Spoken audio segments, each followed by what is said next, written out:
but John, your critics will say that it was Russia that invaded a smaller power in Ukraine, violated international law. First time we've seen an invasion of another nation state since World War II.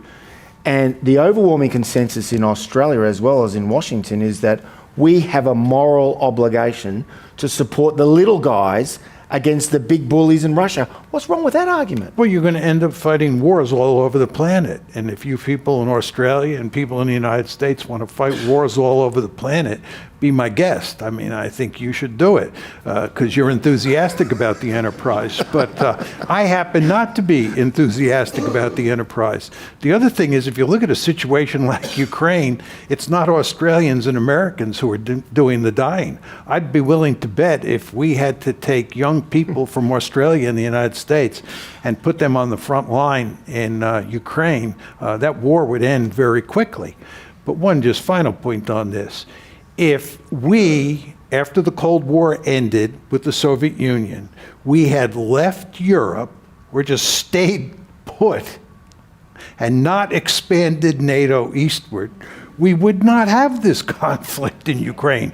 We are the principal cause of the war in Ukraine. And I actually believe, not to be unfair to Peter, but I think it's folks thinking like you who believe that the United States has a responsibility to manage every nook and cranny of the world that facilitates NATO expansion and leads to these sorts of problems. But it was Hungary and Poland and the Czech Republic and other Eastern European and Central European powers that wanted the Americans to look after their security. There are all sorts of people who want us to look after their security. There's no question about that. The Australians want us to look after their security. I don't blame them one bit. But if a country wants us to look after their security and it doesn't make sense from our point of view, then we shouldn't do it. We should do what's in the American national interest. Peter Varghese. So John, it's not a question of Australia and other countries wanting the United States to do this. The United States, for as long as it sees itself as the preeminent power of the world, is stuck with doing it. It's handcuffed to doing it. It doesn't have the luxury, unless it's willing to give up that objective and that status, of just ignoring it.